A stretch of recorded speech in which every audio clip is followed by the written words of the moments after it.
श्री स्वामी समर्थ असेच स्वामी संदेश ऐकण्यासाठी आपल्या चॅनलला नक्की सबस्क्राईब करा. धन्यवाद. अवधूत चिंतन श्री गुरुदेव दत्त. श्री स्वामी समर्थ. रोज रात्री झोपण्यापूर्वी स्वामींजवळ एक प्रार्थना करा. स्वामीराया, हे घर तुमचे आणि मीही तुमचाच. जे ठरवाल ते माझ्या भल्यासाठी. काहीही करा, पण मन विचलित होऊ देऊ नका. जी सेवा करून घेताय त्यात खंड पडू देऊ नका. नकळत काही चुका होत असतील तर त्या चुकांना स्वामीराया आळा घाला. कोणाविषयी मनामध्ये द्वेष, तिरस्कार ठेवू देऊ नका. कोणाविषयी राग नको. सर्वांशी प्रेमाने राहण्याची बुद्धी द्या आणि कायम सर्वांच्या पाठी राहा. हीच तुमच्या चरणी प्रार्थना. आणि मित्रांनो, तुमच्या काही प्रॉब्लेम्स असतील आणि तुम्हाला काही इच्छा असतील तर त्या कमेंट सेक्शनमध्ये नक्की सांगा आणि व्हिडिओला लाईक नक्कीच करा. मी तुमच्या प्रार्थना आणि तुमच्या इच्छा या स्वामींकडे मागील आणि स्वामींच्या चरणी एकच मागणं मागील की सर्वांच्या इच्छा पूर्ण करा आणि सर्वांच्या संकटात त्यांच्या पाठीशी उभे राहा. मित्रांनो, नाही जन्म नाही नाम, नाही कुणी माता पिता. प्रगटला अद्भुतसा ब्रह्मांडाचा हाच पिता. नाही कुणी गुरुवर, स्वयं हाच सूत्रधार. नवनाथी आदिनाथ, अनाथांचा जगन्नाथ. नरदेही नरसिंह, प्रगटला तरुपोटी. नास्तिकाच्या कश्यपुला, अस्तिकाची देण्यागती. कधी चाले पाण्यावरी, कधी धावे आधांतरी. यमा वाटे ज्याची भीती, योगेश्वर हाच येती. कधी जाई हिमाचली, कधी गिरी अरवली. कधी नर्मदेच्या काठी, कधी वसे भीमातटी. काली माता बोले संग, बोले कन्या कुमारीही. अन्नपूर्णा ज्याचे हाती, दत्तगुरु एकमुखी. भक्तांच्या कानोकानी, गेला स्वयं चिंतामणी. सुखी व्हावे सारे जन, तेथे धावे जनार्दन. प्रज्ञापुरी स्थिर झाला, माध्यान्नीचा रविप्रद. रामानुज करी भावे, स्वामी पदा दंडवत. अशी स्वामींची स्तुती आपण केलेली आहे. तर तुम्ही दररोज स्वामींचे नामस्मरण करा व स्वामींची आठवण काढा. श्री स्वामी समर्थ म्हणजे कोण? स्मरण करताच समोर उभे राहतात ते श्री स्वामी समर्थ. जे संकट तुमच्या पर्यंत पोहोचण्या अगोदर जे आपल्या पद्धतीला धावतात ते श्री स्वामी समर्थ. जे आपल्या भक्तांचे अनंत अपराध आपल्या झोळीत घेतात ते श्री स्वामी समर्थ. जे सुखदुःखाच्या पलीकडील आहे ते श्री स्वामी समर्थ. श्री स्वामी समर्थ महाराज साक्षात कल्पवृक्ष आहेत. आपण नेहमी चिंता वाहतो म्हणून आपल्याला चिंताच देतात. आपण जर त्यांच्याकडे नामस्मरण करता करता आनंद मागितला तर ते आपल्याला आनंद देतील, एवढं लक्षात घ्या. नियतीसमोर गुडघे टेकले तर नियती तुम्हाला नेस्तनाबूत करते. मात्र तुमच्या ध्येयासाठी नियतीशी झुंज द्याल तर नियतीसुद्धा नतमस्तक होते. नामावर ज्याचा विश्वास नाही तो वनवन भटकत राही. त्यास कसले सुख नाही, नित्य चिंता मग नाही. स्वतःचा कर्मावर आणि प्रामाणिकपणावर निसंकोच विश्वास ठेवा. योग्य वेळ आली की तो इतकं देणार की मागायला काही उरणारच नाही. मोठं व्हायला ओळख नाही, माणसांची मने जिंकावी लागतात. जगातील कुठल्याही तराजूत मोजता येणारी एकमेव मोठी वस्तू म्हणजे माणुसकी असते. आयुष्य ही एक अशी ट्रेन आहे जिथे जन्मापासून मृत्यूपर्यंत सुख आणि दुःखाच्या पलटांवर थांबते आणि आपल्या अनुभवांचं तिकीट घेण्यासाठी प्रत्येक स्टेशनवर उतरायला नक्कीच भाग पाडते. समुद्रात किती मोठे वादळ झाले तरी समुद्र आपली शांतता कधीच सोडत नाही.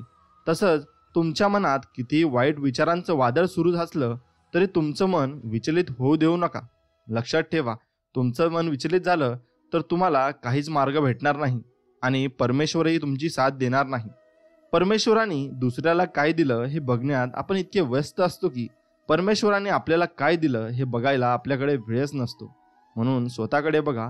आपल्याकडे भरपूर काही आहे, त्यात खुश राहा. अशक्य असे काहीच नसते. मनात आले तर चाळणीसुद्धा पाणीसुद्धा नेऊ शकतो. फक्त त्या पाण्याचा बर्फ होईपर्यंत संयम असायला लागतो. स्वामींची कृपा असायला लागते. त्यासाठी स्वामींवर विश्वास असायला लागतो. स्वामी, माझ्या नशिबात पुढे काय वाटून ठेवलंय मला माहीत नाही, पण डोक्यावर तुमचा हात आणि प्रयत्नांना तुमची साथ कायम असू द्या. म्हणजे आम्ही आयुष्यात खूप पुढे जाऊ. जीवन दिले तू, सांभाळणाराही तूच. आशा नाही विश्वास आहे, दुःख निवारणाराही तूच. निश्चिंत राहा, मी पाठीशी आहे. खरा होई जागा श्रद्धेसहित, कसा होसी त्याविन तू स्वामी भक्त. कितीदा दिलात बोल त्यांनीच हात, नको डगमगू स्वामी देतील हात. स्वामी देतील हात. वाईट वेळेत साथ सोडलेल्या लोकांकडे लक्ष देऊ नका, पण ज्यांनी वाईट वेळेत साथ देऊन चांगली वेळ आणून दिली त्यांचे मोल कधीच विसरू नका. मित्रांनो, कारण तेच लोक आपल्याला मनापासून मदत करत असतात. मस्तक ज्याचे स्वामींच्या चरणी त्याला अभिमान कशासाठी, असता आशीर्वाद स्वामींच्या पाठी मग व्यर्थ चिंता कशासाठी. माणसाला त्याचे भोग हे भोगूनच संपवावे लागतात, ते टाळता येत नाही. कारण तो त्याच्या कर्माचा हिशोब असतो, तो त्याला भोगावाच लागतो. तुम्ही मनापासून इतरांचं भलं व्हावं ही इच्छा जरी मनात आणली तरी सुख तुमच्या घरी पाणी भरेल. हे विचारच सामर्थ्य आहे आणि तेच स्वामी समर्थ आहेत. अडचणी आयुष्यात नव्हे तर मनात असतात. ज्या दिवशी मनावर विजय मिळवाल ना, त्या दिवशी आपोआपच मार्ग तुमचा निघत असतो. म्हणून तुमचं मन जर स्थिर असलं तर तुमचे मार्ग आपोआप निघतील. चुकलेला मार्ग दाखवा, अनाथांचा हात धरा, भुकेल्यांना खाऊ घाला, तुमचे कल्याण नक्कीच होईल.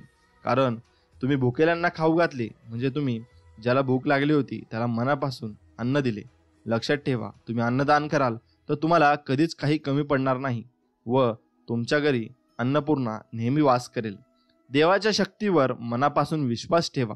परमेश्वर कधीच वाईट होऊ देणार नाही व तो कोणाचं वाईट मागतही नाही. पायाला झालेले जखम जपून चालायला शिकवते आणि मनाला झालेले जखम आयुष्य जगायला शिकवते. एवढं लक्षात ठेवा. नामस्मरणाच्या माध्यमातून परमेश्वराची कायम जोडून घेतलं की बाहेरच्या त्रासदायक घटनांचा परिणाम आपल्या शरीरावर होऊ शकत नाही. म्हणून नामस्मरणाने भगवंताला जिंका. पूर्ण श्रद्धेने स्वतःला माझ्याशी जोड आणि तुझ्या सर्व चिंता माझ्यावर सोड, मी त्या पूर्ण करील असे स्वामी म्हणतात.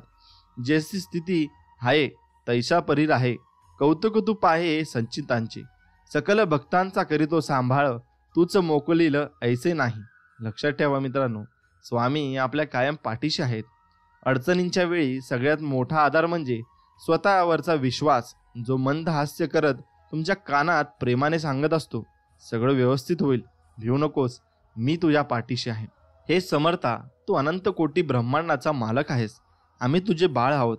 तू आमची सतत काळजी करतोस, संकटातून वाचवतोस आणि भिवू नकोस, मी तुझ्या पाठीशी सतत आहे असं अनुभव देतोस.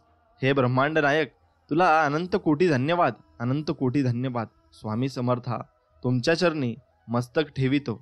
स्वामी समर्था. दुःख कोणाला नाही आहे. श्रीरामालाही वनवास भोगावा लागला, सीतेला पण अग्निपरीक्षा द्यावी लागली. त्यांच्यापुढे तुम्ही आम्ही कोण. जसं धुक्यामागे सुंदर निसर्ग असतो ना, तसंच दुःखामागेही सुख असतं. ते दिसायला थोडा उशीर लागतो, एवढंच उशिरा मिळालेलं फळ नेहमीच गोड असतं. हे लक्षात घ्या.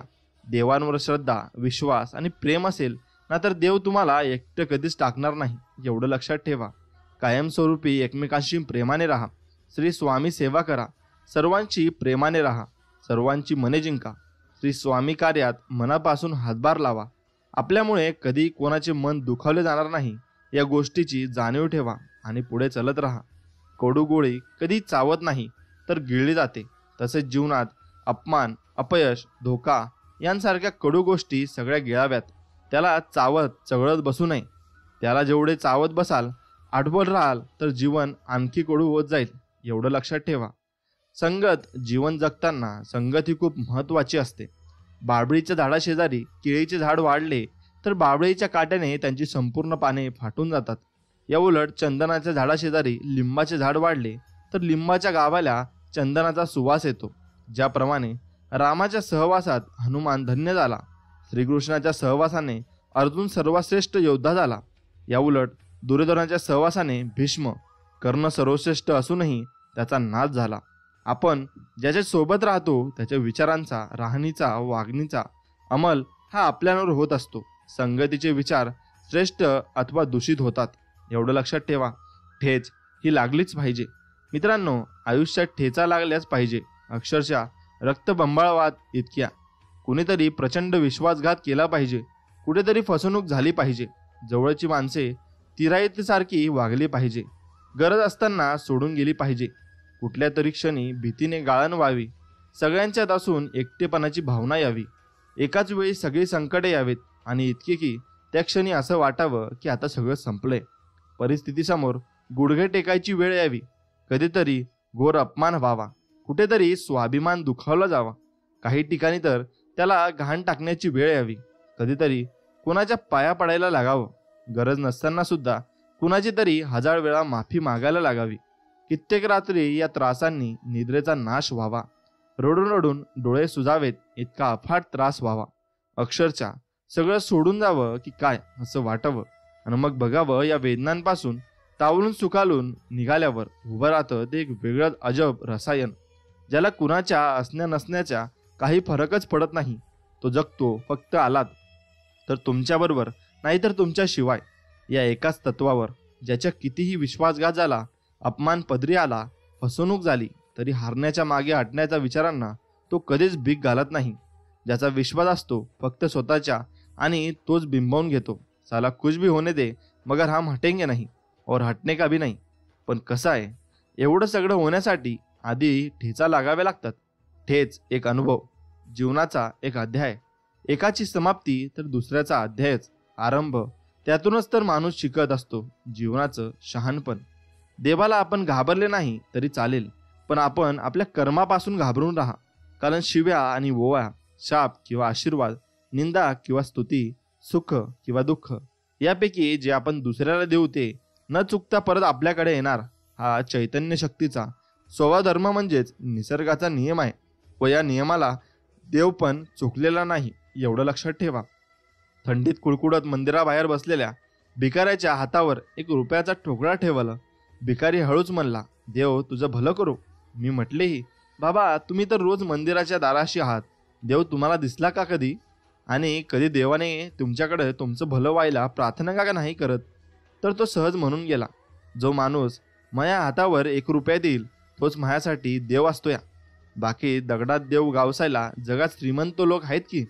मी आजही निरुत्तर आहे आणि सध्या तरी दगडाच्या मूर्त्या सोडून जिवंत माणसात देव शोधतोय, एवढं नक्की. प्रत्येक व्यक्तीनं कोण व्हायचंय, कधी व्हायचंय, काय व्हायचंय हे ठरवणारी शक्ती वेगळीच असते. माणूस कितीही बुद्धिमान आहे असं म्हटलं तरी सुद्धा बुद्धी म्हणजे नेमकं काय? भूतकाळातील अनुभवांचा, त्यावरून केलेल्या विचारांचा आणि घटनांचा अमाप साठा म्हणजे बुद्धी.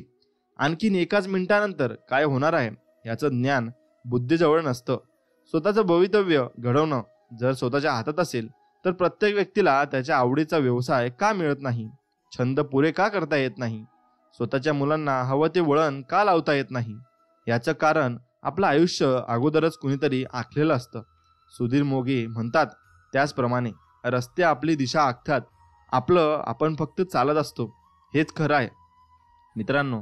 म्हणून तुम्ही तुमच्या मार्गावर व तुमच्या आयुष्याच्या रस्त्यावर तुम्ही कसे चालता त्याच्यावरून तुमचे पुढचे रस्ते हे अनुभवले व अवलंबले असतात. लक्षात घ्या, साथ देणारे आयुष्यात काही गोष्टी अशा घडतात की आपली चूक नसताना ही आपण चुकीचे ठरवलं जातो. ज्याला साथ द्यायची ना तो देतोच आणि ज्याला सोडायची ना तो सोडतोच. म्हणून जो तुमची किंमत करतो ना त्याला जपा. त्याच्या नजरेत तुमची किंमतच नाही अशा व्यक्तीला अजिबात महत्त्व देऊ नका. लक्षात ठेवा, एकच लक्षात ठेवायचं, आपण एक दिवस मरणार आहोत आणि तो दिवस कोणता आहे हे आपल्याला माहीत नाही. म्हणून होत आहे तेच योग्य आहे, जवळ आहे त्यातच समाधानी राहायचं. नको त्या गोष्टीची चिंता करायची नाही आणि आयुष्यातून गेलेल्या माणसांचा विचार करत वेळ आणि क्षण वाया घालवायचे नाहीत. जी माणसं सोबत आहेत आपल्या त्यांनाच जपायचं, त्यांनाच प्रेम द्यायचं आणि हाच क्षण शेवटचा आहे म्हणून नेहमी आनंदात राहून जगायचं. लक्षात ठेवा, कोणत्या नात्याला पुढे जपायचं व कोणत्या नात्याला कुठे थांबवायचं याची ज्या माणसाला अक्कल येत असते त्या माणसाला मानसिक त्रासाची झळ सोसावी लागत नसते. काही नाती सुख देतात तर काही नाती दुःख देतात. या दुःख देणाऱ्या नात्याला पुढे याच नात्यातून सुख मिळेल याच खोट्या आशेवर जपत राहिलं की त्रासाची त्यातून नक्कीच सुरुवात होत असते व वारंवार त्या नात्यामध्ये अपेक्षाभंग झाला की जगणे पण अवघड होत असते. त्यामुळे अशा नात्यांना कधीच पर्यंत जपावं व अशा नात्यातून कधी बाहेर पडावं इतकं जरी समजलं तरी पुरेसं होत असतं. कारण अशा नात्यातून जर सुखच मिळणार नसेल तर ते नातं योग्य वेळेत संपवणंच नेहमी फायदेशीर ठरतं. असंच अमोल विचारधारा तुम्ही ठेवली पाहिजे. लोक हा शब्द रस्त्यावरच्या स्पीड ब्रेकर सारखा असतो. कित्येकदा आपली गती लोक नावाचा हा गतिरोधक तोडत असतो. वास्तवात माणूस जरी समाजशील असला तरी तो स्वयंनियंत्रित आणि स्वयंकेंद्रित असावा, हे माझं आजवरच्या अनुभवावरून झालेलं मत आहे. जेव्हा तुम्ही उपाशी असता तेव्हा अपवाद वगळता तुमच्या रिकाम्या पोटाची खिल्ली उडवणारे हेच लोक असतात. जेव्हा तुम्ही पोटाच्या गरजेपेक्षा जास्त खाता तेव्हा तुमच्या माजुरडेपणावर ताशेरे ओढणारा हाच लोक नावाचा घटक असतो. मात्र प्रत्यक्षात खस्ता खायची तेव्हा वेळ येते तेव्हा हाच घटक अदृश्य होत असतो. म्हणून आयुष्यात ज्यातून आनंद मिळतो ते करावं, ज्यातून जिवंतपणाच्या जाणीवा जिवंत राहतात ते जगावं. कोणी मूर्ख म्हटलं म्हणून तुम्ही मूर्ख ठरत नसता, मात्र इतरांच्या हिणकस टोमण्यांमुळे आपल्या ध्येयाच्या धुंदीत चालणं थांबवल्यावर मात्र तुम्ही मूर्ख ठरता. म्हणून लोकांच्या अस्मितांना स्पर्श न करता स्वतःच्या धुंदीत जगता आलं पाहिजे. बाकी कुछ तो लोग कहेंगे, लोगों का काम है कहना. म्हणून आपण आपलं काम करत राहायचं. रिकाम्या भांड्यावर झाकण आणि चुकीच्या लोकांची पाठ राखण काही उपयोगाची नसते. तुम्ही चांगले आहात की वाईट हा विचार कधी करू नका, कारण लोकांना गरज पडली की तुम्ही चांगले आणि गरज संपली की वाईट. आपण पायाने चालतो तेव्हा तो प्रवास होतो, हृदयाने चालतो तेव्हा ती रात्र होते आणि भान अर्पून चालतो तेव्हा ती वारी होते. स्वतःच्या खिशात लाखोंचा खडखडाट असावा, पण त्यामागे गरिबांचे 1 रुपयाचाही तळतळाट नसावा. काय माझं आणि नाव दुसऱ्यांचं हा विचार करून कधी नाराज होऊ नका, कारण तूप आणि कापूस युगानुयुगे एकत्र जळत आहेत, परंतु लोक मात्र दिवा जळत आहे असंच म्हणतात. कोणी कसं वागावं हे आपल्या हातात नसतं, पण त्याचा आपण स्वतःवर कितपत परिणाम करून घ्यायचा हे मात्र निश्चित आपल्या हातात असतं. मधावर पहिला नैतिक हक्क हा फुलांचा असतो, पण मध चोरून पोळ्यांमध्ये साठवणाऱ्या मधमाशांना मात्र त्यांचे श्रेय दिले जाते. समाजात ही असंच असतं. प्रामाणिकपणे काम करणारे उपेक्षित राहतात आणि वांग्याचा भोपळा करून किंवा राईचा पर्वत करून श्रेय घेणारे प्रसिद्ध होत असतात. आयुष्य मिळणं हा नशिबाचा भाग आहे, मृत्यू येणं हा काळाचा भाग आहे, पण लोकांच्या मनात जिवंत राहणं हा आपल्या कुशल कर्माचा नक्कीच भाग आहे. मित्रांनो, आयुष्यात कोणीतरी आपल्यास तरी भेटत असतात. कोणाची अपेक्षा सफल होते तर कुणाची अपेक्षा होते ही विफल होते. म्हणून कुणी घाव विसरून शकत आणि कुणी असमर्थ ठरत. जे विसरू शकतात ते धन्य आहेत आणि जे दुबळे ठरतात त्यांची धडपड केविलवाणी असते. ते मन स्वतःचे मन एकसारखं मारत असतात. कधीतरी त्या अतृप्त भावना उफाळून वर येतात. त्यांना आवर घालणं कठीण होऊन बसतं. म्हणून तुमच्या भावनांवर तुम्ही नियंत्रण ठेवा. थोडंसं मनातलं. राग आल्यावर भांडायला ताकद लागत नाही, खरी ताकद लागते ते कितीही राग आला तरी शांत राहण्यासाठी. भांडणात वापरलेले शब्द हृदयातून निघतो, पण त्यांचा शब्दांचा अर्थ मात्र डोक्यातून निघतो. हो ना? खरं सांगायचे म्हणजे आपल्या जिभेचे वजन तसे कमी आहे. त्यामुळेच तुम्ही उच्चारलेला शब्द वजनदारही असू शकतो. त्या शब्दाने मनाला जखमाही होऊ शकतात, ही असू शकते. लक्षात ठेवा की अपमान करणे हा एखाद्याचा स्वभाव असू शकतो, पण एखाद्याचा सन्मान करणे त्याला त्याच्या मायेपित्याने दिलेले संस्कार हो की नाही. आयुष्य हे तसे क्षणभंगूर आहे. रस्त्यावर पडलेला सोनचाफा सुकून गेला तरी चुकून पायदळी येताच सुगंध मात्र ठेवून जातो.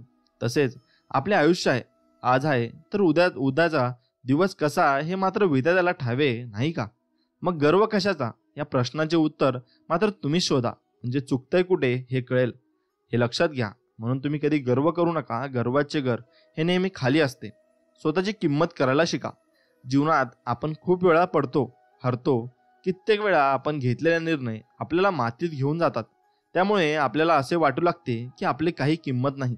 परंतु जीवनात तुमच्यासोबत किती वाईट घडले असू द्या किंवा भविष्यात घडू द्यात, म्हणून तुमची किंमत कमी होत नाही. तुम्ही खूप अनमोल आहात ही गोष्ट कधी विसरू नका. एक लक्षात ठेवा, जे भूतकाळामध्ये घडले त्याचा विचार करून येणारे भविष्य खराब करू नका.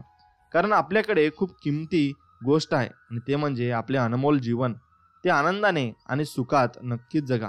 प्रत्येक अस्वस्थ माणसाने थोडं आत डोकावून पाहावं, जिथं त्याला एक अतृप्त जीव येधारा घालताना सापडेल. माणूस लहान असो मोठा असो, त्याला जे काही हवं आहे ते मिळणं नसल्याची नांगीसारखी डंक करीत असते. जे काही आपली पात्रता आहे त्यानुसार आपल्याला जे हवं आहे ते मिळतं नाहीये ही भावना त्याला छळत असते. ही भावना शांतपणे जगू देत नाही. प्रत्येक छोट्या मोठ्या उदासींना मागे एक सुप्त अहंकार असतो आणि तो जोपर्यंत हा अहंकाराचा जागता पहारा आहे तोपर्यंत कुणाच्याही आशीर्वादाने कोणती शांती मिळणार? औदासीनं कमी कसं होणार? अहंकारने मन काठोकाठ भरलेलं असेल तर आशीर्वादाचे आत उतरायचं कसं? भांड रिकामं हवं तरच ते भरता येईल. कवी शांताराम आठवल्यांनी एका ओळीत ते सांगितलं आहे, जो हसला तो अमृत प्यायला. हे अत्यंत सामर्थ्य आहे व सार्थ आहे. अहंकार संपला रे संपला की स्वस्थ आणि आनंदाव्यतिरिक्त उरत काय? आपल्या शांततेचा आड आपण स्वतः येतो. हा अडथळा दूर कोण महत्वाचं? कबीर ह्याला सहजायोग असे म्हणतात. अहंकार मिटला तर जीवन प्रत्येक क्षणी पूज्य भावना व्यापून जाईल. राहत्या वास्तूत प्रतिदिन गंगास्नान घडेल. तुम्ही जिथं जिथं विहार कराल तेथे तीर्थस्थळ होईल. अर्थात ही प्रचिती येण्यासाठी मूळ अहंकार गेला नाही तर प्रार्थना, पूजा, तीर्थयात्रा सगळं व्यर्थ जातं. एवढं लक्षात ठेवा. स्वतःला स्वतः कमीपणा समजणं म्हणजे आपण डिप्रेशनमध्ये नसतो, तर आपण स्वतःमध्ये स्वतःला कमी मानून यातून कधीच मार्ग काढू शकणार नाही. ही भावना आपल्याला खूप तळमळायला नेते. तेव्हा चालू होतो डिप्रेशन. यात माणूस एकटं राहायला शिकतो. अनोळखी व्यक्तीशी माणूस डोळ्यात डोळे घालून बोलायला घाबरतो. यातून आतून तुटलेला माणूस एकतर अतिशांत बुद्ध अवस्थेत जातो, नाहीतर टोकाची भूमिका घेऊन दुनियेची लक्तर तोडायला सुरुवात करतो. या दोन्ही एकमेकांच्या विरुद्ध भूमिका असल्या तरी व्यक्तीचा मूळ स्वभाव काय होता त्याच्यानुसार या भूमिका वागण्यात विरोधाभास निर्माण करतात. शांत माणूस टोकाची भूमिका घेतो तर दुनियेची लक्तर तोडणारा माणूस अचानक बुद्धावस्थेत जातो. यात आपली मानसिकता ही संतुलन बनवून ठेवण्याच्या नादात विरुद्ध टोकाची भूमिका घेत असते. यालाच आपल्या समाजमान्य भाषेत मानसिक संतुलन बिघडलंय असंही टोमणं मारलं आहे. म्हणून तुम्ही तुमचं मानसिक संतुलन बिघडू देऊ नका. जेव्हा जेव्हा आपण आनंदी मनस्थितीत शिजवाल तेव्हा आपले भोजन आपोआपच मधुर होईल. दुसरीकडे जर तुम्ही निराशा किंवा रागाच्या भावनांनी वेढलेले असाल तर आपण किती प्रयत्न केले तरी आपण अन्नामध्ये त्या प्रमाणात स्वादिष्टपणा प्राप्त करू शकणार नाही. जो माणूस अन्न शिजवतो आहे तो मूलभूत जे खात आहे त्या लोकांच्या वागणुकीची आणि विचारांना मोल्ड करतो. अशा प्रकारे आनंदी आणि आनंद मनाने नेहमी स्वयंपाकघरात जाण्याची शिफारस केली जाते. केवळ आनंदी मनस्थितीत अन्न शिजवण्यामुळे आपण सकारात्मकतेचा प्रसार करू शकाल आणि प्रत्येक जेवण अधिक पौष्टिक बनवू शकाल. एवढं लक्षात ठेवा. एक व्यक्ती मित्रांनो नेहमी श्री स्वामी समर्थ नामाचा जप करीत असे. हळूहळू तो फार म्हातारा झालेला, त्यामुळे तो एका खोलीत पडून असायचा. जेव्हा कधी त्या शौच स्नानासाठी जावे लागे तेव्हा तो आपल्या मुलाला मदतीसाठी आवाज देत असे आणि मुलगा त्यास घेऊन जात असे. हळूहळू काही दिवसानंतर मुलाला आवाज देऊन ही मुलगा येत नसे, तर आला तर फार उशिरा. त्यामुळे कधी कधी अंथरूण घाण होई, त्यावरच दिवस घालवायला लागत असे. आणि आता तर जास्त म्हातारपण आल्यामुळे फार कमी दिसू लागले होते. एके दिवशी सकाळी अचाच तो आवाज देत असताना पटकन मुलगा आला आणि आपल्या कोमल स्पर्शाने त्यांना शौचालय स्नानाला घेऊन गेला. नंतर अंथरुणावरून आणून झोपवले. असा आता त्या मुलाचा रोजचा दिनक्रम चालू झाला होता. मग म्हाताऱ्यास संशय येतो की आधी जेव्हा मी अनेक वेळा आवाज द्यायचो तेव्हा मुलगा येत नव्हता, पण आता एका आवाजात मुलगा कसा येतो आणि मला शौचास्थानास घेऊन जातो. म्हणून एकदा तो म्हातारा त्या मुलाचा हात पकडतो आणि विचारतो की खरे सांगा तू कोण आहेस, कारण माझा मुलगा तर असा एवढा नम्र विनयी नाही. तेव्हा खोलीत एकदम प्रकाश प्रकट झाला. त्या मुलाच्या रूपातील श्री स्वामी समर्थ महाराजांनी आपले रूप दाखवले. तेव्हा ती म्हातारी व्यक्ती रडत म्हणाली, हे स्वामीराया, तुम्ही स्वतः माझ्या कार्यासाठी रोज येत होता. स्वामीराया, तुम्ही माझ्यावर प्रसन्न असाल तर मला यातून मुक्ती द्या. तेव्हा स्वामी महाराज म्हणतात की तू जे भोग भोगत आहेस ते तुझे प्रारब्ध आहे. तू माझा खरा भक्त आहेस, नित्य माझे नाम जपत असतो, म्हणून तुझ्या भक्तीच्या प्रेमापोटी तुझे प्रारब्ध मी स्वतः भोगून संपवत आहे. स्वामीराया स्वतः म्हणतात, माझी कृपा सर्वोपरी आहे, त्यामुळे तुझे प्रारब्ध संपवता येते, नाहीतर प्रारब्ध भोगण्याची परत जन्माला यावे लागेल. हाच कर्माचा नियम आहे. म्हणून मी स्वतः तुझे प्रारब्ध संपवण्याचा प्रयत्न करत आहे व जन्म मरणातून तुला मुक्ती द्यायची आहे. स्वामी महाराज म्हणतात, प्रारब्ध हे 3 प्रकारचे आहेत, मंद, तीव्र आणि तीव्रतम. मंद प्रारब्ध म्हणजे माझे नाम जपल्याने संपवता येते. तीव्र प्रारब्ध हे खऱ्या संतांच्या सानिध्यात राहून श्रद्धा आणि विश्वासाने माझे नाम जप करून संपवता येते. तीव्रतम प्रारब्ध मात्र भोगावेच लागते, हे कोणाला चुकलेले नाही. अरे, तुझी जीवन नौका किती मोठ्या संकटरूपी वादळात अडकली असू द्यात, थोडा धीर धर. काही अंतरावर तुला श्री स्वामी समर्थ नावाचा किनारा मिळाल्याशिवाय राहणार नक्कीच नाही. फक्त एकदा श्री स्वामी समर्थ असे म्हणा. तिरस्काराने भरलेल्या या दुनियेत 4 लोकांशी तरी नातं जरूर ठेवा. ऐकलं आहे, घरातून स्मशानापर्यंत आपल्याला पैसा नाही घेऊन जाऊ शकत. आपल्या जिभेने कोणाच्या वाईट गोष्टीबद्दल बोलू नका. काही कारण वाईट गोष्टी तुमच्यात सुद्धा आहेत आणि जीभ त्यांना सुद्धा आहे. आता आम्ही लोकांच्या मनात नाही, नजरेत खटकतो. नको असलेल्या अपेक्षा वाढल्या की हवी असणारी माणसं गमवायची वेळ येते. म्हणून अपेक्षा जरूर बाळगा, पण नाती आणि माणसं तुटणार नाहीत याची फक्त काळजी घ्या. प्रत्येक गोष्ट मनाला लावून घेणार तर आयुष्यभर रडत बसणार. जो जसा आहे त्याच्याशी तसेच वागा. श्रीमंती हे केव्हा ना केव्हा वाऱ्यावर उडून जाणारच आहे, पण कायम टिकून राहणारी एकच गोष्ट ती म्हणजे आपलं व्यक्तिमत्व. म्हणून लक्षात ठेवा, नेहमी मनाने श्रीमंत राहा. आयुष्यात त्या व्यक्तीला कधीच दुखावू नका जी व्यक्ती तुम्हाला स्वतःपेक्षा जास्त जपते. वाईट वेळ निघून जाते, परंतु जाता जाता चांगल्या चांगल्या लोकांचे खरे रूप दाखवून जाते. हसायला जर लहानपणी यायचं, आता तर हसावं लागतं. सरडा जागेनुसार रंग बदलतो आणि माणूस वेळेनुसार रंग बदलतो. प्रत्येक माणसाची गोष्ट मनावर घेऊ नका, कारण माणसं तुम्हाला काय बोलतात त्यावरून त्याची पात्रता कळते, तुमची नाही. भरलेला खिसा दुनिया दाखवतो, रिकामा खिसा मात्र दुनियेतील माणसं नक्कीच दाखवतो. इतरांच्या सुखांशी आपली तुलना करू नका, कारण त्यांनी आयुष्यात काय दुःख भोगलंय याची तुम्हाला काहीच कल्पना नसते. माणूस आपल्या दुःखापेक्षा इतरांच्या सुखाने अधिक त्रस्त होतो. संकट आल्यावर कधी कोणाशी मदत मागू नका, कारण संकट 4 दिवसांची असतात, पण उपकार आयुष्यभरासाठी होतात. फुलपाखरू फक्त 14 दिवस जगतं, परंतु ते प्रत्येक दिवस आनंदाने जगून कित्येक हृदय जिंकतं. आयुष्यातील प्रत्येक क्षण हा अमूल्य आहे, तो नक्कीच आनंदाने जगा. फायदा नेहमी गरीब स्वभावाचा घेतला जातो. तुम्ही भिडस्त आहात ना हेच तुमचा समोरचा माणूस हेरत असतो. बोडक्यावरून बसून तुम्ही पै ना पैल वसूल करण्यापैकी नव्हेत याची खात्री पटल्यावरच तुमच्याशी व्यवहार केला जातो. अशा माणसांकडे तुमच्यापेक्षा मोठ्यांदा गळ्या काढण्याचं सामर्थ्य, तुमच्यापेक्षा मोठ्या अडचणींची यादी नक्कीच असते. स्वप्न बाळगण्यासाठी कर्तृत्व लागतं असं कुणी सांगितलं? अनेक माणसाच्या बाबतीत ते जन्माने पुरुष आहेत, एवढा पुरुषार्थ त्यांना पुरतो. अर्थ असलेला पुरुष म्हणजे पुरुषार्थ अशी व्याख्या ते करीत असतात. हिरकणी योगायोगाने मिळते व ते टिकवायचे असते. हे ज्यांना उमगतं तो पुरुष शब्दाला अर्थाची जोड देतात. एवढं लक्षात ठेवा. तुमच्याबद्दल कुणी वाईट बोलत असेल तर तो आशीर्वाद समजा. तुमची कुणी स्तुती करत असेल तर ती प्रेरणा समजा. तुमच्यावर कोणी खोटे नाटे आरोप करत असेल तर ती तुमच्या सत्याची ताकद समजा. तुम्हाला कोणी मनापासून साहेब म्हटले तर तुमच्यात इतरांचे भले करण्याची ताकद आहे असे समजा. अकारण कोणी तुमच्या मार्गात आडवे येत असेल तर ती तुमच्या मार्गाची साफसफाई नक्कीच समजा. उगाच तुमच्याशी असलेले नाते कोणी तोडत असेल तर तो तुमच्यातला नम्रतेचा विजय समजा. तुमच्या सद्गुणाची कसोटी लागते तेव्हा तुम्ही योग्य मार्गावर आहात असे समजा व पुढे आयुष्यात चालत राहा. आयुष्यात झटपट काहीतरी मिळावं आणि पटकन मोठं व्हावं असं प्रत्येकाला वाटत असतं. असं वाटणंही साहजिकच आहे म्हणा, पण आपलं वास्तवही विसरायला नको. झटपट काहीतरी मिळणं हे फक्त चित्रपटात होत असतं, वास्तविक आयुष्यात नाही. मुळात मोठं होण्यासाठी काही काळ स्वतःला जमिनीखाली गाडून द्यावं लागतं. नंतर जे काही मिळेल त्याचं समाधान हवं. शेवटी तुम्ही जगलात ते वास्तव, न मिळाल्यास त्याच दुःख करत बसले तर जग सहानुभूती देत राहील व साथ नाही. म्हणून वास्तवात जगणं कधी चांगलं असतं. आपली कल्पना भय निर्माण करते. भगवंत मला सांभाळणारा आहे ही वस्तुस्थिती आहे. भगवंत नामस्वरूप आहे. आपण अंतर्यामी त्यांच्या नामात गुंतून राहिलो तर त्यांचे सहाय्य कसे मिळते याचा अनुभव आपोआप येईल. माझे कर्तव्य मी केले आहे ना, ते करीत असताना मी अनिती अधर्माने वागलो नाही ना. आता जे व्हायचे ते होऊ देत. कुठे काळजी करा ही वृत्ती ठेवून जगात जो वागेल ना तोच मनुष्य सुखी राहील. एवढं लक्षात ठेवा की गोंधळलेले मनच अस्थिर जीवन करीत असते. ना स्वतःला मार्ग चुकत असतो, ना दुसऱ्यांचे सांगितलेला मार्ग पटत असतो. काय करावे काय नाही यावरच फक्त मनात विचार सुरू होतो. असेच जर मन कायम राहिले तर परिस्थिती हातबाहेर जाते आणि वेळ निघून गेल्यावर मात्र पश्चातापाची वेळ येते. यामुळे जीवन अस्थिर झाले तर सर्वात अगोदर आपल्या मनाला सावरायचे असते. बाकीच्या गोष्टी होतच राहतील, मनातील भीतीला मात्र आवरायचे असते.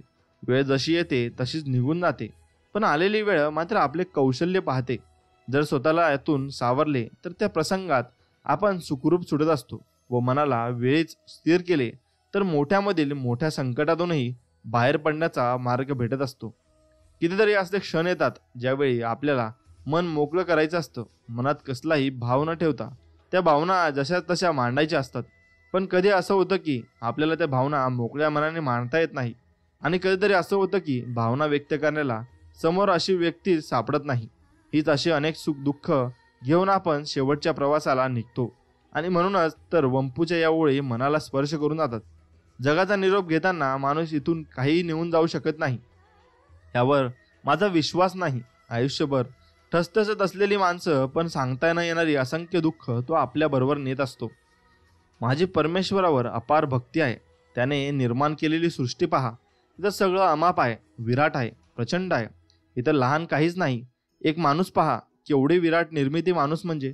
पर्वत जेवढा प्रचंड, समुद्र जेवढा अमर्याद, वनश्री जेवढी गूढ, तसाच प्रत्येक माणूस प्रचंड, अमर्याद आणि गूढही. माणसाला बहाल केलेली पंचेंद्रिय हीच त्याची साक्ष. नजरेची दुनिया, नादाची दुनिया आणि स्पर्शाची दुनिया सगळं विराट. आणि म्हणूनच नेहमी वाटतं की ज्या परमेश्वराने जीवन एवढं विराट केलं, तो त्या विराट जीवनाचा शेवट जीवनापेक्षा लहान गोष्टी करणार नाही. माझी श्रद्धा आहे की परमेश्वराने निर्माण केलेला मृत्यू या जीवनापेक्षा विराट आहे, जीवनापेक्षा लोभच असणार. ज्यांनी तुम्हाला दुःख दिले त्यांचे आभार माना, कारण तुम्हाला मानसिक रूपाने सक्षम बनवण्यात त्यांचं जे योगदान आहे. ज्यांनी तुम्हाला धोका दिला त्यांचे सुद्धा आभारी राहा, त्यांनीच तुम्हाला शहाणे व्हायला शिकवलं. ज्यांनी तुम्हाला नकार दिला त्यांना सुद्धा धन्यवाद द्या, कारण त्यांच्यामुळेच तुम्ही संघर्ष करण्यासाठी प्रवृत्त झालात. ज्यांनी तुम्हाला सोडलं त्यांच्यासाठी सुद्धा मनात चांगली भावना ठेवा, कारण तुम्हाला आत्मनिर्भर बनण्याची प्रेरणा तिथूनच मिळाली आहे. जे तुमचे पाय ओढतात त्याच्याप्रती कृतज्ञ राहा, कारण त्यांनी तुम्हाला मजबूतीने पाय रोवणे शिकवलं आहे. एवढं लक्षात ठेवा. आशेवरी सुखाच्या जगतात माणसे, स्वप्नांच्या मोरपंखी रमतात माणसे. ही वाट जीवनाची अंधारली जरी, पेटून संकटाशी लढतात माणसे. डोळ्यात आसवांना लपून कैकदा, दुःखात रोज येतेत हसता.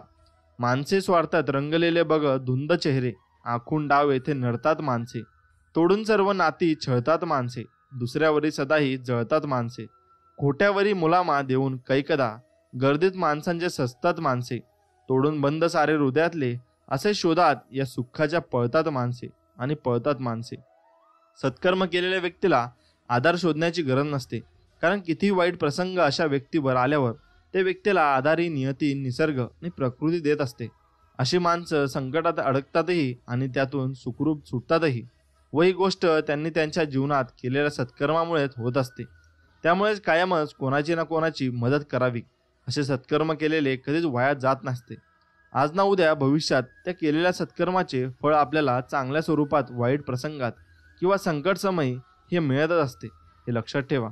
इथे जन्माला कोणत्या घरात यावं आणि जगाचा निरोप केव्हा घ्यावा हे सुद्धा आपल्या हातात नसतं. आयुष्यात माणसं कशी भेटतील, मार्ग दाखवणारे की मार्ग अडवणारे, हे सुद्धा आपल्या हातात नाही. ज्या पैशांच्या जोरावर आपण अहंकार करतो तो पैसा कायमचा असेल असे नाही. ज्या चेहऱ्याची सुंदरता आपण आयुष्यभर मिळवतो, कालांतराने त्याला सुद्धा सुरकुत्या पडतात. ज्या शरीरावर आपण गर्व करतो त्याला सुद्धा वयाच्या मर्यादा आहेत. ज्या मुलांचा आपण अभिमान असतो ती सुद्धा उतार वयात आपली काळजी करतीलच असे नाही. ज्यांना आपण आयुष्यभर आपले समजतो ते सुद्धा पडत्या काळात सोबत नसतात. जेव्हा वेळ चांगली असते तेव्हा मातू नका, आणि वेळ खराब असली तेव्हा रडू नका. आयुष्यात बऱ्याच गोष्टी आपल्या हातात नसतात, तरी सुद्धा आपण ॲटिट्यूड दाखवतो. चांगले कर्म तेवढे आपल्या हातात आहे, आणि चांगल्या कर्माचे फळ चांगलेच मिळते. हे नक्कीच अंतिम सत्य आहे. आयुष्य हे जादूच्या खेळासारखं आहे. एखादा जादूगर हातातल्या हातात तुमच्यासमोर त्यांच्या हातातला 1 रुपया नाहीसा करतो, किंवा 1 रुपयाचे 2 रुपये करून दाखवतो. खरं तर कोणताही जादूगर आहे ते नष्ट करू शकत नाही, आणि जे नाही ते निर्माण करू शकत नाही. ते माहीत असून सुद्धा आपले डोळे जादूने दिपून जातात. पण हे कसं झालं याचं रहस्य समजलं म्हणजे तुमचं आश्चर्य संपलं. आश्चर्य संपलं की आनंद संपतो. त्याचप्रमाणे आयुष्याचं रहस्य उलगडलं म्हणजे आनंद संपला असे समजा मित्रांनो. त्यामुळे आपण किती आनंदी आहोत आणि आपण आयुष्यात काय करत आहोत आणि कोणाशी कसे वागत आहोत याच्यावर भरपूर गोष्टी या अवलंबलेल्या असतात. आणि त्यानुसार आपण जीवन जगताना आपण कर्म कसे करतो तेही आपण बघायला हवे. कारण कर्माचे फळच आपल्याला मिळत असते, आणि आपण नियतीबरोबर जसे कर्म करतो तशीच नियती आपल्याला देत असते. एवढे तुमच्या लक्षात जेव्हा आले तेव्हा तुम्ही सर्व संकटातून दूर व्हाल आणि तुमची सर्व संकटे पार होतील. एवढं लक्षात ठेवा. कारण नियती ही सगळ्यांना तसंच देत असते, धडा आणि घडा शिकवत असते. जेव्हा एखादी गोष्ट कुटुंबाशी किंवा कुटुंबातल्या एखाद्या व्यक्तीशी निगडीत असते तेव्हा निर्णय घेताना सावधता बाळगणे फार गरजेचे असते. कारण तुम्ही सावधता बाळगली तर एखादी चूक झाली तर मग ती चूक आयुष्यभर पाठलाग करत राहते. कुटुंब उभं राहायला वर्षे लागतात आणि नाहीशी व्हायला फक्त एक क्षण लागतो. म्हणून कुटुंबात कोणी एकाने स्वतःला शहाणं समजून दुसऱ्याला धडा शिकवायला जाऊ नये. कारण चूक कुटुंबातल्या कोणत्याही सदस्यांची असली तरी घडा संपूर्ण कुटुंबाचाच भरायला वेळ लागत नाही. एवढं लक्षात ठेवा. जर आपल्याला आपल्या भविष्यकाळात शांततेने जगायचं असेल तर मग भूतकाळ विसरणं गरजेचं असतं. भूतकाळातल्या वेदना, दुःख, आकस आणि हेवेदावे जिवंत ठेवून कोणी भविष्य काळात शांतपणे जगण्याची अपेक्षा ठेवू शकत नाही. चुका सगळेच करतात, पण दुरुस्त फार कमी लोकांना करता येतात. आपल्याला उद्या कोणी माफ करावं असं वाटत असेल तर मग आज आपण कोणाला तरी माफ करण्याची क्षमता ठेवणं गरजेचं आहे. माफी ही गोष्ट अशी आहे की ती फक्त खऱ्या मनाने माफ केल्यानेच खऱ्या अर्थाने मिळू शकते. एवढं लक्षात ठेवा. आपण एक काही तरी करण्यात मग्न असताना आपल्यासोबत जे काही दुसरंच घडतं त्यालाच म्हणतात आयुष्य. आपण किती लवकर ही गोष्ट शिकतो यावर आपण किती टिकतो हे अवलंबून असतं. आपण आयुष्यात जे काही करतो त्यापेक्षा आपलं आयुष्य आपल्यासोबत जे काही करतं असतं ते आपण किती चांगल्या प्रकारे हाताळतो यावर आपल्या आयुष्याचं यश अपयश हे अवलंबून असतं. हे नेहमी लक्षात ठेवा आणि आयुष्यात भरपूर प्रगती करा. कारण आयुष्याच्या वाटेवर तुम्ही कठीण काळात सतत स्वतःला सांगा, शर्यत अजून संपलेलं नाही, कारण मी अजून जिंकलेलो नाही. आपण ज्या दिवशी जिंकू तोच आपला विजयाचा दिवस ठरेल एवढं मात्र नक्की. समुद्रात किती लाटा आहेत हे महत्त्वाचं नसून त्या किनाऱ्याला किती स्पर्श करतात हे नक्कीच महत्त्वाचं असो. एक मित्रांनो, हरला तरी चालेल पण जिंकणारा स्वतःहून म्हटला पाहिजे. हा खेळ आयुष्यातील सर्वात कठीण खेळ होता व मी या खेळात तुझ्यासोबत नक्कीच हारलो, पण तूही खूप चांगला खेळलास आणि त्यानुसार त्यांचे जीवन हे बदलत जाते. मित्रांनो, तुम्ही जसा विचार करता ना तसे तुम्ही बनत जाता, हे नेहमी लक्षात ठेवा. म्हणून तुम्ही काय विचार करताय यावर तुम्ही नक्कीच लक्ष दिले पाहिजे व त्या विचारांबरोबर तुम्ही आयुष्यभर चालत असता. म्हणून तुम्ही जसा विचार करता तसे तुम्ही बनत जाता. मन हा एक परमशक्ती जी घडवते आणि बनवते आणि आपणच हे मन आहोत आणि आपण सदैव विचारांचे साधन हाती घेऊन आपण काय बनू याला आकार देत असतो. हजारो आनंदाचे क्षण आणि हजारो अनिष्टांना आमंत्रण देत असतो. आपण गुप्तपणे विचार करतो आणि ते प्रत्यक्षात साकार होतात. आपले विश्व म्हणजे दुसरे काही नसून आपण जगाकडे ज्यातून पाहत असतो ते आपले काचेचे भिंग असते, एवढे लक्षात ठेवा, आणि त्यातून आपण जात असतो. मित्रांनो, अनुभव आणि चिंतनाचा परिणाम असलेले हे घटक असतात आणि आपल्या जीवनात ते नेहमीच घडत असतात. आपण जसा विचार करतो ना तसे आपण होत जातो. तुम्ही एक शक्तिशाली, बुद्धिमान आणि प्रेममय अस्तित्व असल्यामुळे तुमच्याजवळ प्रत्येक परिस्थितीची किल्ली उकल असते आणि प्रत्यक्ष तुमच्यातच ते नवचैतन्य देणारे आणि आमूलाग्र बदल घडून आणणारे सामर्थ्य असते, ज्यांच्याद्वारे तुम्ही स्वतःला ते बनवू शकता जे तुम्ही बनता. आपण आपल्या मनात जसा विचार करतो तसेच आपण असतो. हे सुभाषित केवळ आपल्या समग्र अस्तित्वालाच लागू पडते असे नव्हे, तर ते इथे सर्वसमावेश आहे की ते आपल्या जीवनातील प्रत्येक परिस्थितीला आणि घटनेला लागू पडते. आपण अक्षरशः ते असतो जसा आपण विचार करीत असतो, कारण आपले चरित्र हे आपल्या सगळ्या विचारांची गोळाबेरीज असते. ज्याप्रमाणे बीजारूप रोपटे उगवते आणि बीजाशिवाय ते अस्तित्वात येऊ शकत नाही, त्याचप्रमाणे आपल्यापैकी प्रत्येकाचे प्रत्यक्षलित वागणे, कृती ही आपल्या मनात दडलेली आपल्या विचाररूपी बीजांपासून आकार घेत असते. विचारांशिवाय कृती घडू शकत नाही. ज्या वागण्याला उत्स्फूर्त आणि पूर्व विचार न करता केलेले वागणे म्हणतात, त्या वागण्याला देखील हे तत्व तितकेच लागू पडते जितके ते विचारपूर्वक केलेल्या कृतीला लागू पडते. विचाररूपी बीजाला आलेला बहर म्हणजे कृती आणि आनंद तसेच यातना ही त्याचे फळे आहेत. अशा प्रकारे आपणच पेरलेल्या बियांपासून आपल्याला कडू गोड फळे वेचावी लागतात. आपण काय आहोत याचा आराखडा आपल्या मनातील विचारातच बनवत असतात आणि त्या आराखड्यानुसार प्रत्यक्षात रचनाही केली जाते. जर आपण अज्ञानी किंवा वाईट विचारांनी जोपासना आपल्या मनात केली तर त्यांच्या मागोमाग आपल्या जीवनात लवकरच दुःख येईल. जर आपले विचार निरोगी आणि हितकारी असतील तर त्याचप्रमाणे सूर्यप्रकाशात आपली सावली प्रामाणिकपणे आपल्या मागोमाग येत असते. त्याचप्रमाणे या चांगल्या विचारांच्या पावलावर पावले ठेवीत आपल्या जीवनात सुख अवतरते. मानवी स्त्री पुरुष हा कौशल्य निर्मित कृत्रिमरित्या निर्माण झालेली वस्तू नसून त्याचा विकास काही नियमांनुसार होत असतो. त्यामुळे या जगात दिसून येणाऱ्या सगळ्याच भौतिक गोष्टींमागे जसा कार्यकारण भाव दिसतो, म्हणजे कारण आणि त्याच्या परिणामांची शृंखला दिसून येते, त्याचप्रमाणे विचारांच्या अदृश्य प्रांतात हाच कार्यकारण भाव मानवाच्या जीवनात निखालसपणे आणि अविचलपणे कार्य करीत असतो.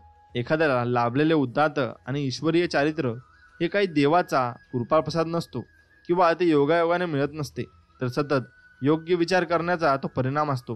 दीर्घकाल ईश्वरीय विचारांशी संबंध जुळवून ठेवण्याच्या परिणामी असे चारित्र्य लाभते. तसेच अधम आणि पाशवी चारित्र्य देखील याच पद्धतीने निर्माण होत असते. सतत नीच विचारात रमल्याचा तो परिणाम असतो. आपण स्वतःच घडवतो आणि बिघडत असतो. आपणच आपल्या विचारांच्या भट्टीत आपला सर्वनाश घडवून आणणाऱ्या शस्त्रांना आकार देत असतो. आणि आपणच आपल्यासाठी आनंद, ताकद आणि शांतीचा महाल उभारण्यासाठी आपल्या विचारांना साधन बनवत असतो. योग्य विचारांची निवड करून आणि त्यांची योग्य प्रकारे अंमलबजावणी करून आपण दैवी परिपूर्णतेचा सोपानवर चढत असतो. आणि अनिष्ट विचार करून आणि त्यांच्यानुसार वागून आपण पशुच्याही खालच्या पातळीवर जाऊन आपली अधोगती करीत असतो. या दोन टोकांच्या दरम्यान चारित्र्याच्या सगळ्या चांगल्या वाईट छटा सामावलेल्या असतात आणि आपणच त्यांचे निर्माते असतो, रचनाकार असतो, नियंत्रण मालक असतो. तुम्ही तुमच्या विचारांचे धनी असता, तुमच्या चारित्र्याला वळण लावणारे असता आणि तुमची परिस्थिती, परिवेश आणि नशीब या सगळ्यांचे निर्माते आणि त्यांना आकार देणारे असता. आत्म्याशी निगडीत हे अत्यंत सुंदर सत्य आहे. हे लक्षात घ्या की जो या जगात पुन्हा प्रस्थापित करायला हवे त्यावर प्रकाश पाडायला हवा. हे सत्य म्हणजेच अत्यंत आनंददायक आणि फलदायी दैवी वचन आणि आत्मविश्वास आहे. तुमचे सगळे अस्तित्व हे सामर्थ्य, बुद्धिमत्ता आणि प्रेमाने भरलेले आहे आणि तुम्ही तुमच्या विचारांचे धनी आहात. त्यामुळे प्रत्येक परिस्थितीची किल्ली तुमच्यात हातात असते. तुमच्यात ते रूपांतर करण्यात आणि नव्याने चालना देणारे बळ सामावलेले असते, ज्यांच्यामुळे तुम्ही जे बनणार आहात ते स्वतःला बनवू शकता आणि आयुष्यात पुढे जाऊ शकता. तुम्हीच नेहमीचे तुमचे मालक असता. अगदी तुमच्या सगळ्यात दुर्बल आणि अत्यंत लाचार स्थितीत असला तरी तुमच्या दुर्बलतेच्या आणि अधोगतीच्या वेळी तुम्ही असे मूर्ख गृहप्रयोग असता जो त्याच्या घराचा कारभार चुकीच्या पद्धतीने चालवत असतो. परंतु जेव्हा तुम्ही तुमच्या परिस्थितीवर विचार करू लागता आणि तुमच्या अस्तित्वाचा पाया कोणत्या नियमावर आधारित आहे याचा परिपूर्वक शोध घेऊ शकता व लागता, तेव्हा तुम्ही असे शहाणे मालक बनता. हे लक्षात ठेवा की जो त्याच्या ऊर्जेला आणि बुद्धिमत्तेला योग्य दिशा देत असतो आणि विचारांना फलदायी बनवत असतो, हा असतो सजग आणि सचेत मालक. आणि जेव्हा तुमच्या त्यांच्यातील विचारांच्या नियमांचा शोध लागतो तेव्हाच तुम्ही असता सचेत सजग मालक बनवू शकता. या शोधाला प्रत्यक्ष व्यवहारात आणायला हवे. प्रत्यक्ष अंमलबजावणी, आत्मविश्लेषण आणि अनुभवातूनच या नियमांचा शोध लावू शकता आणि तुम्ही तुमच्या आयुष्यात खूप पुढे जाऊ शकता. मित्रांनो, केवळ खोलवर खाणीगर्य करून शोध घेतल्यानेच पृथ्वीच्या पोटातील सोने आणि हिरे सापडतात. तसेच तुम्ही तुमच्या आत्म्याच्या खोलवर शिरलात तरच तुम्हाला तुमच्या अस्तित्वाची निगडीत प्रत्येक सत्याचा शोध लागेल. तुम्ही तुमच्या चारित्र्याचे निर्माता असता, तुमच्या जीवनाला वळण लावणारे असता आणि तुम्हीच तुमच्या नियतीचे शिल्पकार असता. हे असेच तथ्य आहे. जर तुम्ही तुमच्या विचारांवर लक्ष ठेवले, त्यांना नियंत्रणात ठेवले आणि तुमच्या विचारांचा तुमच्यावर, इतरांवर, तुमच्या जीवनावर, तुमच्या परिस्थितीवर होणाऱ्या परिणामाचा मागोवा घेत त्यांच्यात आवश्यक ते बदल केले, धीर धरून चिकाटीने कारण आणि परिणामांची सांगड घालत त्यांचा शोध घेतला, त्यासाठी अनेक दैनंदिन जीवनातील अत्यंत किरकोळ अनुभवांचा आधार घेत या विश्लेषण प्रक्रियेला स्वतःविषयी ज्ञान मिळवून समजदारी, शहाणपण आणि शक्तीकडे नेण्याचे एक साधन म्हणून वापरले तर हे तथ्य अचूकपणे सिद्ध होईल. जो शोध घेतो त्याला सापडते, जो दार थोठावतो त्याला त्यासाठी दार उघडले जाते. ही व्यक्ती व उक्ती हा नियम या बाबतीत अविचलपणे कार्य करतो, कारण केवळ चिकाटी बाळगल्याने, सराव केल्याने आणि अथक प्रयत्न केल्यानेच ज्ञान मंदिराची द्वारे ओलांडून ज्ञानाच्या प्रांतात प्रवेश करता येतो. एवढं मात्र खरं आहे. म्हणून तुम्ही ज्ञान मिळवायला शिका. तुम्ही कसे ज्ञान मिळवता आणि तुम्ही कसे जगता यावर तुमचे भरपूर विचार हे अवलंबून असतात. परिस्थितीवर विचारांचा प्रभाव नक्कीच पडतो. मानवी इच्छा हे अदृश्य बळ आहे, अमर आत्म्याचे वालक असते, जे वाटेतील पाषाणी अडथळ्यांचा भिंती भेदून त्यांच्या ध्येयापर्यंत जाण्याचा मार्ग शोधू शकते. मित्रांनो, मानवी इच्छा हे अदृश्य बळ अमर आत्म्याचे बालक असते, जे वाटेतील पाषाणी अडथळ्यांना भीती भेदून त्यांच्या ध्येयापर्यंत जाण्याचा मार्ग शोधू नक्कीच शकते. म्हणून तुमचे मन एखाद्या उद्यानासारखे असते. त्यांची काळजीपूर्वक योग्य देखभाल केली तर ते बहरू शकते किंवा त्याकडे दुर्लक्ष केले तर त्यात आजीवाही तणही माजू शकते. परंतु एक गोष्ट निश्चित की या उद्यानाकडे दुर्लक्ष करा व त्याची काळजी घ्या. त्यात काहीतरी उगवेलच, तर त्याचा उपयोग तो बीजे पेरले गेले नाहीत तर त्यात बेसुमार गवताची बीजे परसतील, एवढं मात्र नक्की. तसेच निरुपयोगी आणि निरर्थक तण सगळीकडे पसरेल आणि ज्याप्रमाणे माळी त्यांच्या बागेची योग्य काळजी घेतो, निरर्थक गवत आणि तण उपटून काढतो आणि त्याला हवी ती फळाफुलांची रोपटी लावतो, त्यांची निगा ठेवतो, त्याचप्रमाणे आपणही आपल्या मनाची मशागत करायला हवी. सगळ्यात चुकीच्या, निरर्थक आणि अशुद्ध विचारांचे तण काढून टाकावीत आणि त्यांची योग्य देखभाल करायला हवी. योग्य आणि उपयुक्त विचारांची, शुद्ध विचारांची जोपासना करायला हवी. सतत ही प्रक्रिया करीत राहिले म्हणजे आज ना उद्या तुम्हाला आढळून येईल की तुम्ही तुमच्या आत्मरूपी बागेचे मालक आणि माळी आहात. तुमच्या आयुष्याला तुमची दिशा देत आहात. तुमच्या अंतरंगात विचारांचा नियम कार्य करीत असल्यामुळे तुम्ही पाहू शकाल आणि तुम्हाला अचूकपणे कळेल की तुमची चरित्र, परिस्थिती आणि नशीब यांना आकार देण्यासाठी तुमचे विचार आणि मन कसे एकत्रितपणे कार्य करते. विचार आणि चारित्र्य एकच असतात आणि चारित्र्य हे केवळ बाह्य परिवेश आणि घटकांपासून व्यक्त होत असते. त्यामुळे तुमच्या जीवनातील बाह्य स्थिती ही नेहमीच तुमच्या आंतरिक स्थितीशी सुसंवाद साधणारी मिळतीजुळती असते.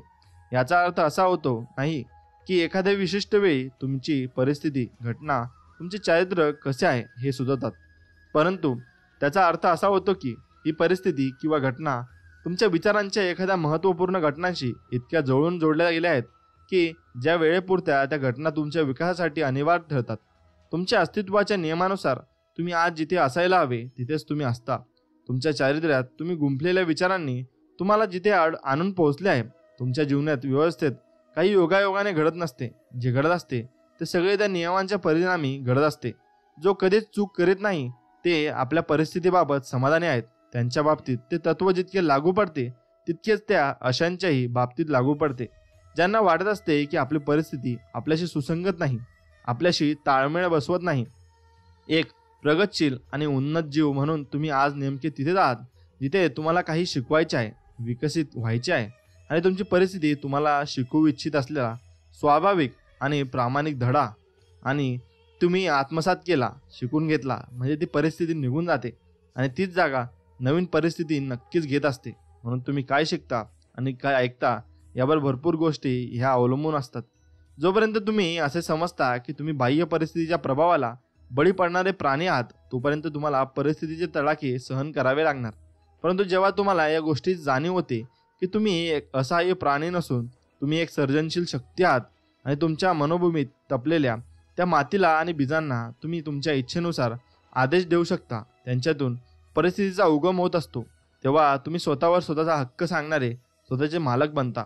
ज्या ज्या लोकांनी आत्मपरीक्षण केले आहे आणि आत्मनियमांचा अवलंब केला आहे त्या सगळ्या लोकांना माहीत असते की परिस्थिती विचारातून जन्म घेत असते, कारण त्यांनी या तथ्याची नोंद केलेली असते. त्यांनी ज्या प्रमाणात त्यांच्या मानसिक स्थितीत बदल घडवून आणले त्याच प्रमाणात त्यांच्या बाह्य परिस्थितीत बदल होत गेले.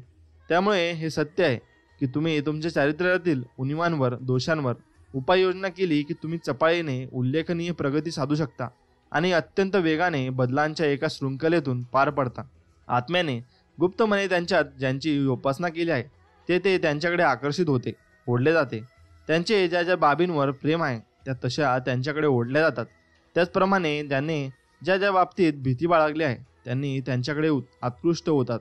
माणसाने त्यांच्या मनात जपलेल्या महत्त्वाकांक्षांची उन्नत शिखरेही तो प्राप्त करू शकतो आणि तो वारंवार त्या भीतीच्या खोल गर्दीत कोसळतो. ज्या भीती खऱ्या आहेत की खोट्या हे त्याने पडताळूनच पाहिलेले नसते. त्याच्या परिस्थितीच्या माध्यमातून तो तेच प्राप्त करत असतो ते त्याने मनात खोलवर जपलेले असते. आपल्या मनोभूमीतून आपण जे विचार बीज पेरले आणि किंवा मनोभूमीवर पडून देऊन ते तिथे रुजू केले तर ते बीज जसे असेल तशीच फळे त्याला लागतील. आज ना उद्या ते कृतीच्या रूपात बहरायला येईल आणि त्या विचारांच्या मूळ गुणधर्मानुसार त्याला तशाच संधी आणि परिस्थितीची फळे लागतील. चांगल्या विचारांना चांगली फळे लागतील आणि कुविचारांना, वाईट विचारांना नक्कीच वाईट फळे लागतील. त्याचप्रमाणे विचारांच्या आंतरिक विश्वाला अनुसरूनच बाह्य परिस्थितीचे विश्व आकार धारण करीत असते आणि चांगल्या सुखद आणि दुःखद वाईट बाह्य स्थिती म्हणजे असे घटक असतात जे काही शेवटी व्यक्तीचे मलेच करतात. तुम्ही पेरलेल्या बियांचे पीक कापताना तुम्ही यातना किंवा आशीर्वाद, सुख आणि दुःख या दोन्हीतून काहीतरी शिकत असता.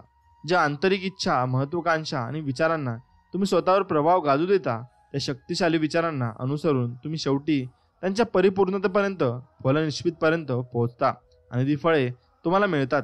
तुमच्या जीवनातील बाह्य परिस्थितीच्या रूपात वाढीच्या विकासाचा आणि अनुकूलतेचा नियम सगळीकडेच नक्की लागू पडतो, एवढे लक्षात ठेवा. आणि मित्रांनो, तुम्ही तुमच्या आयुष्यात जे काही इच्छा असतील त्या मागत असता तेव्हा तुम्ही नामस्मरण करत नाही, फक्त इच्छा मागता. जो देवाची भक्तीच करणार नाही तर तुमच्या इच्छा कशा पूर्ण होतील? त्यामुळे नामस्मरणामध्ये भरपूर ताकद आहे. तुम्ही जेवढे जास्त नामस्मरण कराल तेवढे जास्त तुमच्या इच्छा पूर्ण होत जातील व तुम्हाला स्वामींचा अनुभव यायला लागेल. तुम्हाला जर स्वामींचा खरोखर अनुभव घ्यायचा असेल तर तुम्ही 11 माळी जप किंवा श्री स्वामी समर्थ या नामाचा जप जरूर दररोज केला पाहिजे आणि आठवणीने श्री स्वामी समर्थांचे नाव हे मुखात घेतले पाहिजे.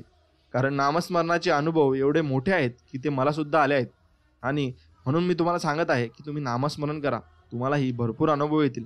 कारण नामस्मरणामुळेच माणसाला सगळ्या गोष्टी प्राप्त होतात आणि स्वामीसुद्धा आपल्याला नामस्मरणारेच आपल्या पाठीमागे असतात. कारण आपण त्यांना बोलवलेच नाही तर ते येणार कसे? म्हणून आपण त्यांना पहिले बोलवले पाहिजे.